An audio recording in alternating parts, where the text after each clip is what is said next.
it's far from trivial. Absolutely. 400 million people a year, most of them women, lots of elderly people of both sexes. Children, it's a huge problem in hospitals, and I wish that more people would take it seriously. Well, they are today, I hope, and thank you for helping us do so. Professor Jenny Roden there from University College London. Brace yourself now for some fish metaphors as a gutted Manchester United fan through their loss to Grimsby last night, Mike. Yeah, I'm limiting myself to one pun this hour at least. You ready for it? Drum roll. In the shadow of one of the UK's largest fish markets, it was Manchester United who got a battering last night on the banks of the Humber. Plenty more of them to come. Now, we've been playing lots of the Five Live commentary this morning, haven't we, Nick and Simon? Would you like to hear, I'm sure Nick probably doesn't, but Simon, would you like to hear how the winning moment sounded on BBC Radio Humberside? He's worth a few million, is Brian Mmmmmm. Here he is, left-footed, and he's just the goal! Grimsby Town have won in sullen death, and the fans come onto the pitch. Town have won. They've beaten Manchester United in the penalty shootout, 12-11. Blundell Park is celebrating a moment like it has never celebrated before here in Cleethorpes. Yes, I dare say. A few sore heads on Humberside and in North Lincolnshire this morning. And in this studio here at Broadcasting House, after one of the greatest matches in the history of Grimsby Town, as the League Two minnows knocked Manchester United out of the League Cup. They were 2-0 up against the six-time winners, only for United to score twice late on and force penalties.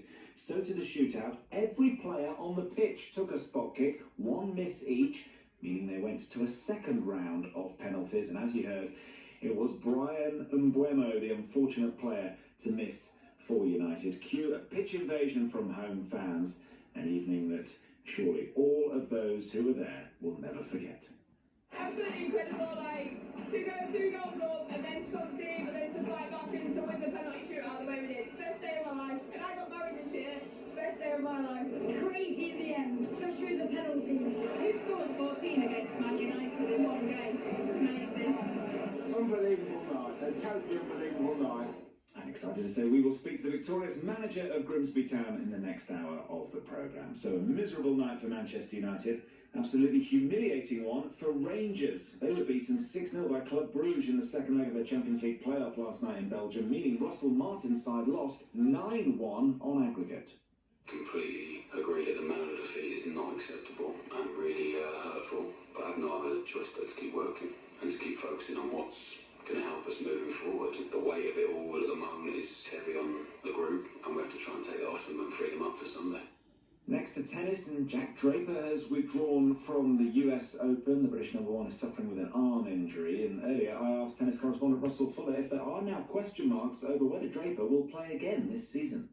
At this stage, just impossible to say. First and foremost, he will be getting the very best advice, and the worst thing to do would be to play on and potentially make this a more serious injury, and I'm sure that was in the back of his mind when he decided to pull out. In terms of his ranking, he is the world number 5 at the moment. If he didn't play again this season, he would drop out of the world's top 10, but not by far, and he'd still be in a very healthy position. His big goal for this year was to qualify for the ATP finals for the top 8 players of the year. It takes place in Turin in November. He's currently 7th in the qualification table, so he's going to need to play some events before November to qualify for the finals, and it's possible that that won't be possible.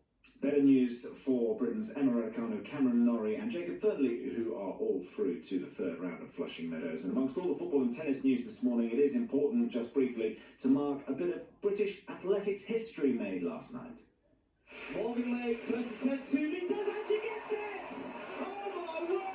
Morgan Lake of Great Britain is in tears of joy. What a jump! Yes, 28-year-old Morgan Lake made history yesterday by becoming the first British woman to clear 2 metres in the high jump as she finished third at the Diamond League final in Zurich. It's been one of the biggest goals of my career to be the first British woman to jump over 2 metres. Obviously, it's not something I knew would ever happen, but I think year after year I've always known, like, I know I have that in me, so I never wanted to give up until I kind of reached one of those goals, and yeah, I took one of those off today, so I'm really happy. Big congrats to Morgan Lake, who now heads to the World Championships in Tokyo next month in fine form. Mike, do I say thank you? Well, we are actually about to talk to the co-chair of Grimsby Town, because of course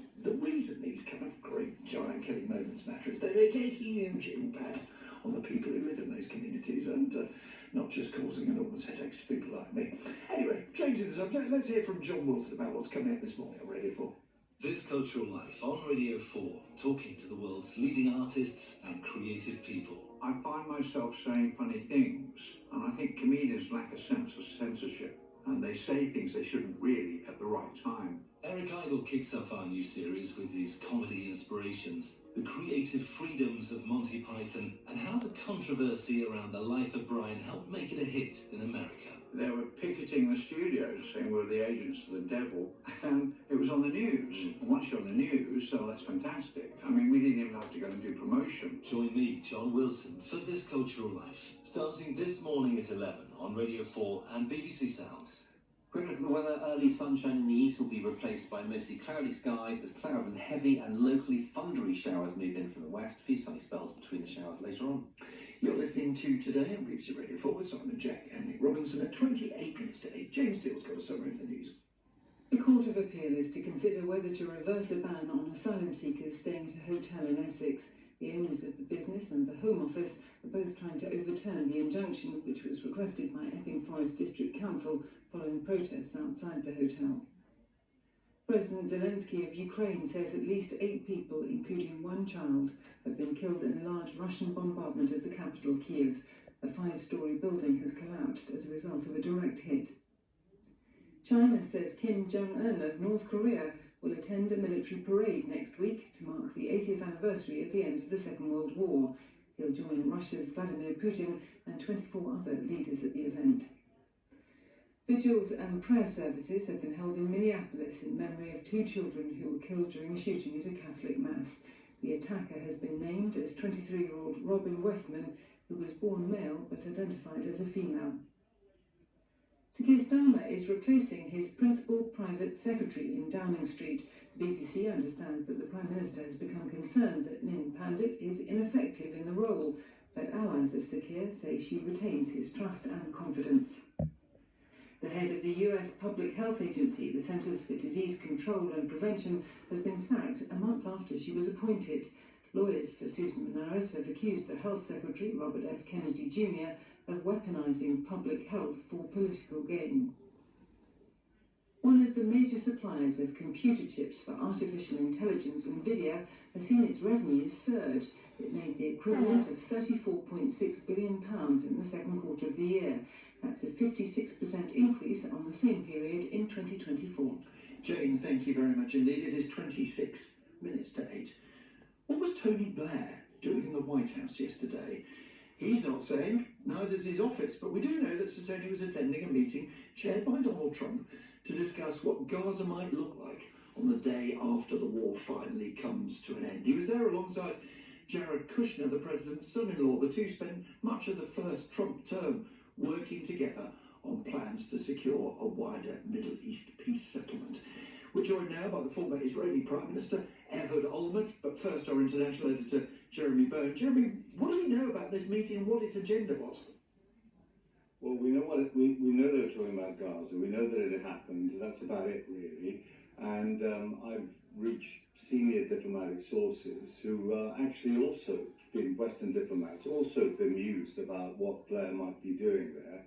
It seems that Blair basically shares what he's doing essentially with some Israelis and also with the Emiratis, the United Arab Emirates. He's close to both. Britain's policy on Gaza is very different from the kind of ideas that appear to be batted around at the moment in those circles, in the White House, in Israel. This idea of different formulations of the way that Gaza could be in the future remade, possibly as a massive real estate opportunity, which is of course something that Trump and Jared Kushner have spoken about. And Blair appears to be involved in the planning of all of this, though his office have denied, after a lot of reporting in the FT about this, that he was ever supporting, as Trump has supported, the removal of Palestinians from Gaza, which is of course a dream come true for the Israeli hard right. Stay with us, Jeremy. Return to Ehud Olmert now, who knows Tony Blair well, because when he was Prime Minister of Israel, Tony Blair was what was called Special Envoy for the quartet on the Middle East, a group of the UN, the EU, the US and Russia. Good morning to you, Mr. Olmert. Do you welcome Tony Blair's involvement? You know, fan, as we know, of Mr. Netanyahu, your successor, Israeli Prime Minister, but could Tony Blair be helpful in this process? I know Tony very well. I worked with him when he was Prime Minister, and he was very much involved and curious and very helpful in trying to propose all kinds of possible ideas and course of actions at a time. Of course, everything was entirely different. I'm not familiar with what Tony is doing now and what his ideas and what kind of cooperation he has with Jared Kushner. Both are involved, as you correctly said, and Jared was the right-hand man of President Trump in the first term, dealing with what he called the deal of the century, which was really an attempt to propose a comprehensive solution for the conflict.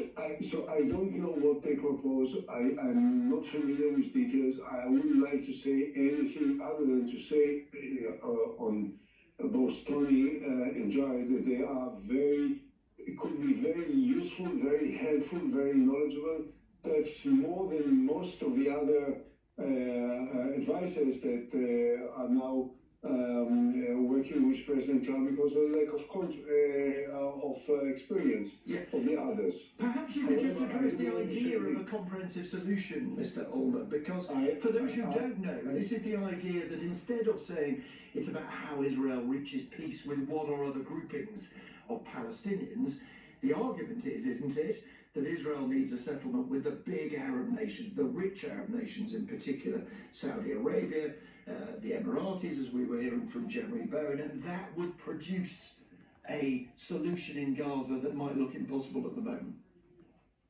Look, the solution in Gaza is very simple. Don't listen to all those great minds that tell you that it's complex. It's not complex. It's a very simple solution.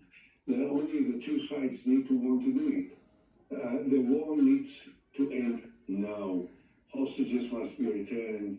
Palestinian prisoners will have to be released as part of the agreement, and so on. The war has to end. Next step will have to be Israel out of Gaza. Gaza is not Israeli. Gaza is Palestine. Gaza has to be controlled by Palestinians.